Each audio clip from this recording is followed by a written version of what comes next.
I hope you watched Video 1 and 2 in this trilogy. The One Economy Act in Video 1 and Bill C-12 and the JOIC were a very important part of protecting our sovereignty, but this video tells you how Carney wrapped it all up with a bow. And I think it is really important to understand how many things he has accomplished for Canadians, since the dribble and lies coming from the IDU and the CPC keep trying to convince you he has done nothing. I never believe anything until I research it myself. I wish you would as well. If you could take a minute to like this video and subscribe to my channel, I would be grateful. It helps me to know what you are most interested in. Keep in mind I don't tend towards breaking news.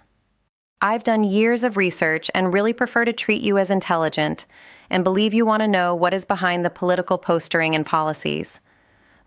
Mark Carney didn't just protect the economy and the border. He created a legal trap for anyone inside the country who might be working to hand Canada over to a foreign power. Oh, the foresight he had.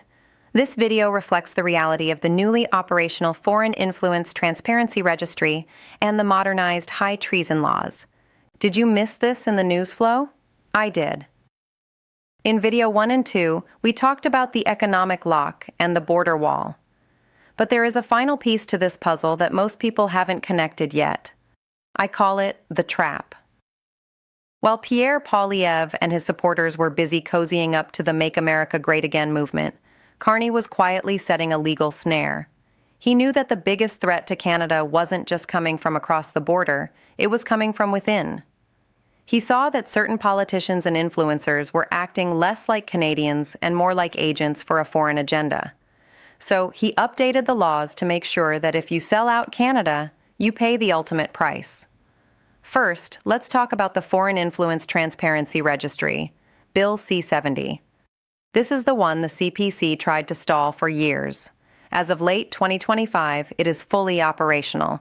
Now, with the registry, there is nowhere to hide. What does it do?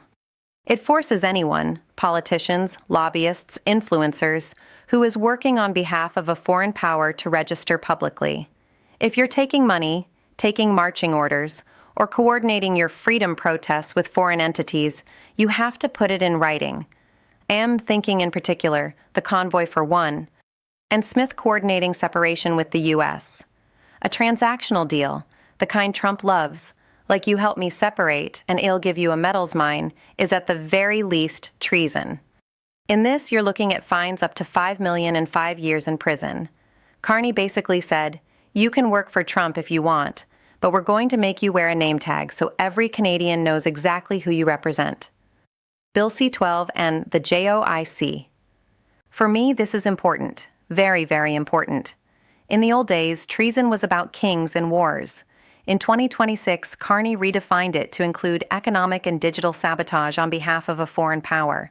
Makes perfect sense in the era of tech and AI. Think about that. If a provincial leader or a federal MP tries to bypass our laws to help a foreign leader, like Trump, dismantle our trade, or seize our infrastructure, they aren't just playing politics anymore. They are potentially committing high treason. By strengthening these laws, Carney made ceding to Trump a criminal act. He turned the IDU's playbook into a piece of evidence for the RCMP. The contrast of Carney Canada Strong versus IDU and CPC, tearing it all down, is astounding. This is why the CPC is so loud right now. They realize the walls have closed in.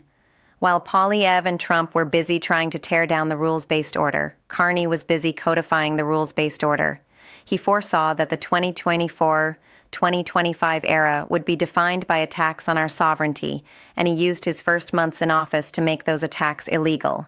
He didn't just hope Canada would stay safe. He made it a legal requirement. He hit the road to build alliances with countries that actually respect our borders, while the CPC was busy trying to find ways to open the gate. So, when you look at these three things, the One Canadian Economy Act, Bill C-12, and the Treason Registry, you see the full picture. It's a fortress. Carney and Trudeau didn't just think outside the box.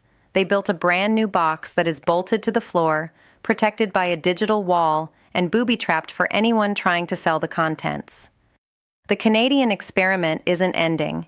It's just getting started, and for the first time in a long time, the people trying to tear it down are the ones who should be worried. I sleep so much better knowing Carney is at the helm. I wish this for you as well.